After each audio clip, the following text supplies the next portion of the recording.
Oh, maayong adlaw da sa inyo. Kay Princess kag sa mga kauturan ko nga ati dira sa Gimaras. Pero lang ko panumdum sa inyo na hidlaw na gid ko galing kay hindi na kita hindi na kita makatravel kay isang doktor ko. Budlay na gid kayo makatravel sa eroplano eh. Tapos siya pa sabi niya kung nagsiling pa siya kung mapatay ka dito anong himuon nila ibutang ka sa sako tapos ipalupad doon sa airplano kabudlay ko no. So hindi ka na makatuto mag-video na lang kamo ano isang doktor ko. So mag-videohan na lang kita, okay? Ang gusto ko tani ihambal sa inyo subong ang tinatawag sa English na knowing God's will for your life, kung anong gusto sang Ginoo sa inyong pangabuhi. Kinahanglan mabalaan nyo gid na kay kabudlay sang pangabuhi kung hindi natin alam kung anong gusto sang Ginoo sa ating nga pangabuhi. Ang gusto sang Ginoo sa ating nga pangabuhi maayo gid kay among kapasadya sa aton. Kung kahimo kita sa mga hinimo nga hindi gusto sang Ginoo, hindi kita magsadya. Di kita pangitaon ginaton ang gusto sang Ginoo sa ating nga pangabuhi. Pero bago ko i-explain na gusto ko lang i-remind sa inyo na may sistema kita sa sa paghatag sa inyo kay wala mo mga donors kami pati ako dako man ko donor ang amon nga pagkaintindi na gusto niyo maintindihan ninyo naghahatag kami para makahatag man kamo hindi kamo gani sa Ilonggo hindi magdinalok kay kami wala man kami dinalok gahatag man kami sa inyo nasadyaan kami maghatag. Di kung hindi ka manghatag sa iban, madulang inyong kasadyahon. Kay balaan mo, inyong ginhatag namon sa inyo nga mga manok, mga haling mo na sa Ginoo, ang manok, ang bugas, haling sa Ginoo na. Kung hindi ko manghatag sa iban, di simple ang Ginoo, hindi mamanghatag, Kag amon nga panumdum, ma-discourage ang mga donor kung hindi nyo himuon na. Kaya amo nang reason nga gahatag sila ako man gahatag ako tuwing nga gusto namon nga maghatag man kamo in return kung mabuligan inyong katutubong inyong mga amigo nga mga ate man mga upod nga ate para mabuligan man kay balan mo wala ta kabalo kung saan hindi makumapatay kung saan wala ta kabalo sini di ko kumautod ng panghatag sa donors. Wala na kamo makuha pero kung ihatag magsigil pinang kapanghatag kamo mag-continue ang project nga so mo man lang na ko sa inyo nga hindi ko magdanulok kundi manghatag kamo ihatag nyo kay pastor kay pastor kay sa pastor nyo kay Jens para ipanghatag naman sa iba ng mga ate, okay? So amo lang gusto ko tani mangyari sa inyo. So okay, before nga ihambal ko sa inyo ang subject na kung paano natin makuha ang gusto sang Ginoo sa ating pangabuhi, how do we know God's will in our life? Suryana tayo, okay? Wala mo sang mga 20 years old yata ako, 20 years ang una, may aksidenteng ang akon nga amay may army jeep kasi sa army siya tanan ka mga pamilya ada kami mga anong ka bata tapos ang father ko mother ko tapos ang driver balaan mo kay ang driver hindi maayo mag-drive naigo sa isa ka auto ang amon nga jeep nagbalintong 3 gid ka beses nga nagbalintong sa kanal tapos amin namon mga patay kami tanan balaan mo ang mirakulo gid ang tabo wala sa patay sa mga sa damo nga tao kabataan kasinggit ang nanay ko the children sa English wala napatay ang ang father ko nabali ang iyang shoulders tapos ang iyang pinky niyo amo wala na hindi masyado ang driver na may dali may wound dali tapos nagwa ang dugo pero okay lang wala ang seryoso ti miraculous gid nga wala kami napatay. Ti pagpuli ko lingko ba Diyos siguro may plano ko sa akon nga wala kami napatay wala gid biski wala gid biski masakit wala gid lingko Diyos anong plano sa pangabuhi mo ti nangamuyo gid ko Siguro daw may gisiling sa Dios sa akon nga pangabuhi sa niya. Gusto ko magsilbi sa akon. O sa ibang mga tao. Gusto ko magsilbi sa akon. Wala siguro sulod sa akon nga panghuna-una ano. Tapos lingko okay. So nag-apply ako sa isa ka Bible school sa Amerika. Galing ko wala mo ko kwarta din ko makuha ng kwarta pambayad sa eskwelahan no. Wala. Tapos may miracle liwat. May isa kami sinaring Amerikano nagkato sa bahay, sa balay. Linya. Kabati ko, nga maayo ko mag-ubra sa mga estudyante. Kinanang ko sang youth director sa Amerika. Pwede ko makato. Niko, kato ko dahil. Oo, sige. Okay. Amo nang daw ginhambal sa Ginoo sa akon, kato ko. Galing ko lang kwarta, wala ko sang pamasahe, kag wala sang tanan, wala gid kwarta ya. Tiling sang balaan mo na natapo. Sang may isa ka tawo nga pasyente ko sling niya. Sige tagaan ta ka kwarta pa yung mga pamasahe tapos pag abot nito kung saan ulang bayaran mo lang ko. Nakalupad ako sa Amerika. Pagkatapos wala naman ako pambayad sa eskwelahan. Tingin ko, Lord, di nga makuha sa eskwelahan man. Tapos may isa katawa liwat, nagkanto sa akon. Linya, okay. Bayaran ko yung mga tuition, no? Yung mga dormitory. So, tapos kung may nakadya kwarta, bayaran mo. Kung wala problema, hamak mo. Miracle after miracle, ginatag sa Ginoo. Tungod, nagpati ako sa Ginoo. Amo nang gusto ko ihambal sa inyong subong ha. Kung number one, kung ginahatag naton aton na tagapisuon ang aton nga pangabuhi sa Ginoo, hatag naton nga hindi nga ginasling sa iban nga mga tao. Tagaan kita sa guidance sa Ginoo. Bala mo sa Romans 12:1-2 na ari dumutang ko. Mga utod ko kinahanglan ihatag na gid ang inyong kalawasan. Magsakripisyo kayo para masadya gid ang Ginoo. Tapos amo nang pag-worship nyo kung ginahatag nyo inyong panglawasan kag inyong time sa Ginoo. Hindi ka mo sa Romans na hindi ka magpareho-pareho sa mga tao sa kalibutan. Kinahanglan ang inyong pag-isip lainon ninyo. Tapos mabalaan mo gid kung anong gusto ko, ang Ginoo sa Ginoo, mabalaan mo gid ang gusto sa Ginoo sa inyong buhay. Perpekto gid nga gusto sa inyong mga buhay kag masadya gid ang Ginoo. So muna kinahanglan ihatag gid naton ang atong kalawason, ang atong pagpanumdum sa Ginoo. Lord, ikaw ang bahala sa akon. Sige, usaron mo ako. Muna number one para amo na nang himo sa akon. Amo na ka pa Amerika ako kasi Lord, sige. Usaron mo ako. Amo na kapanghatag ko sa inyo. Amo na may mga kwarta kami kay gintagaan kami sa Ginoo nga blessing para makabulig sa inyo. Secondly, kinahanglan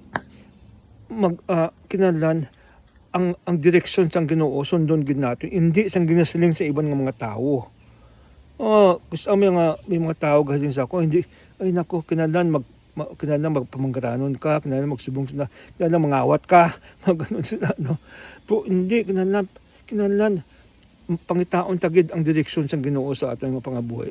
Sa Proverbs Proverbs 3:5 nabutang da magtiwala kamo sa Ginoo sa inyong nga tagipusoon, hindi lang kamo magtiwala sa inyong nga panumduman.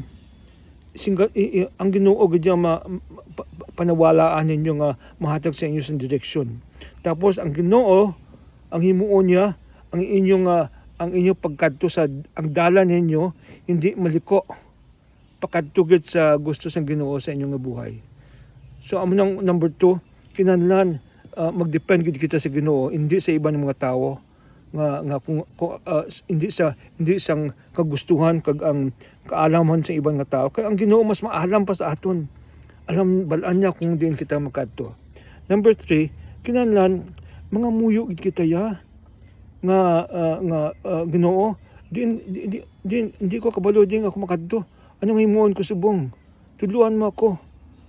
Ada sa Psalms 25 verses 4 to 5. Ibutan ko ni karon sa inyo Ginoo, ipakita mo sa akon ang imo ang imo nga kadtuan. Tudluan mo ako kung di na ako magkadto.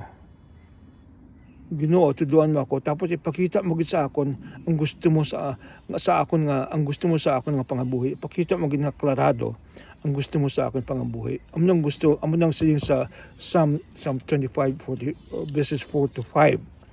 So amo na sa pangatlo kinahanglan mga muyo gid kita pirmi nga kung anong gusto sang Ginoo sa aton nga pangabuhi. Kung isa pa lain-lain ang mga tao, no? Ang iba nga tao gusto sang Ginoo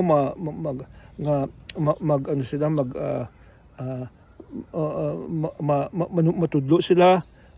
Isa ka tao masaling mekaniko siya, isa ka tao ma-farmer siya, isa ka tao ma-businessman siya. Lain ang aton nga pero pangitaon ta gidna kung anong gusto sang Ginoo kag mga muyo gid kita nga hatag sa aton niya.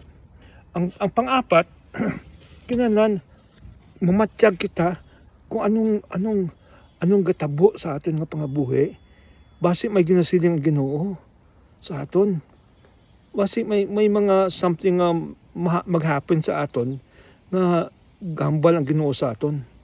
Bala mo sa Bible na no ining istorya sang ng slave ng alipin ng slave ang slave ni Isaac, no? At saka ang slave ni Abraham. Sabi ni Abraham sa iya nga slave niya, si Isaac ang bata ko pangitaan mo sang asawa. Dito ka gid makadto sa amon kay mga tao dito sa aton di maayo eh. Doon ka makadto sa akon nga banwa. Kamangita ka sang asawa para sa akon nga anak nga si Isaac. So ang alam mo ginhimo sang servant kani.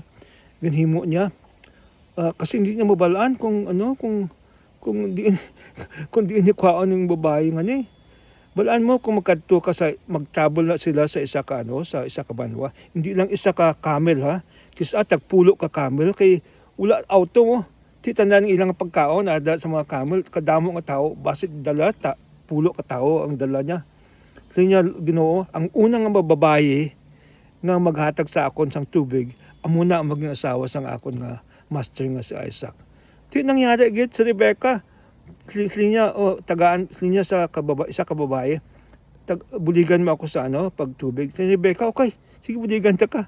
Tinabalaan niya dahil ni amo ning bayi nga pangasawon sang akon nga amo. Tigindala niya sa Rebecca para asawaon ni Isaac. Ti amo man kita kinahanglan mangita kita sang circumstance, na mangita kita sang base may ginapakita sa aton sa Ginoo nga event na daw hindi natin maintindihan po abala natin sa Ginoo. Base hindi lang in my case ko sa inyo no. Balaan mo sang single ako.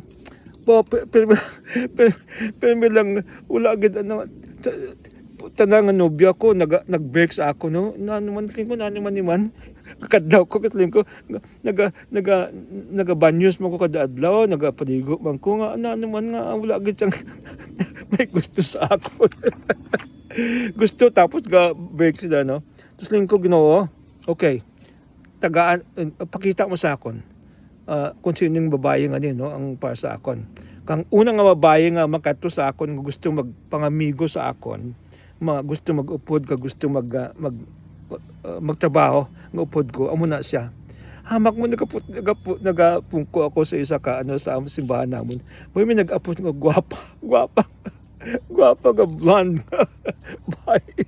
tapos linya na balaan kong imo nga ngalan gusto ko mabulig sa imo budigan ta ka lingko amo naging siguro amo ning babae ni ang gusto siyang Ginoo sa akon galing kay kabata pa sa iya 31 years old na ko, pero 21 pa lang siya. Lingko daw ko bata mo ni kaayo man. Hulaton ko lang ni. Tapos to make this story short, hamak mo, wala gid ko ng mga liyag. May gusto ko din ng bayo sa akon. Si Sue, ang asawa ko subong. May gusto ko na sa akon. Di, wala problema. Pag asawa ko sa dayon, kay, very clear mo ang circumstance, no? Okay. So Secondly, kung mabalaan naton ang gusto sa Ginoo sa atong nga pangabuhi, himuon ta dayon. Hindi kita sige pa sige lakat himuon ta dayon. Sa Jeremiah, no? Sa Jeremiah, obey my voice. Kinahanglan mo obey ang akong ginasiling sa imo. Tapos kinahanglan maglakat kagid sa dalan nga ginasiling ko sa inyo.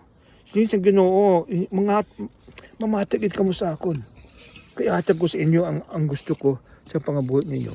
So lastly, anong resulta kung nagapamatik na sa Ginoo, kag himo natin ang gusto sa Ginoo sa atong pangabuhi? Ang ating makwa, may kita peace, no? Wala sang worry. Tapos secondly, may mga blessing na maabot sa aton. Hindi lang kwarta, kundi other thing maabot sa aton. Hindi kita masakit. Tapos mabalangin natin ang gusto sang Ginoo sa atong nga buhay. Kung sundon natin yung lima ni kasilingagin siling ko. Kaya gina sa Deuteronomy, sa Deuteronomy 28:1-2, ang tanan nga blessing ihatag ko sa inyo kung nagapati kamo sa akon. Tapos sa James, kung sino nagapati sa akon, tagaan ko gud sa damo, i-bless ko gud siya. Tapos sa Psalm 119:165, kung sino gapati sa akon, palangga niya ang akon nga ginasiling, tagaan ko gid siya sang peace. Wala sang worry sa pangabuhi. So those are the things i-share ko sa inyo, no? Nga I hope nga pamatian nyo ni, tapos ibutang ko sa Ilonggo para mabasa ninyo, okay? So God bless all of you. Palangga tagid kamo. Tanan hidlaw na gid ako sa inyo, po wala kita may kay tigulid na gid kita. Makita na lang kita sa video, okay? God bless kay Princess kasi inyong tanan.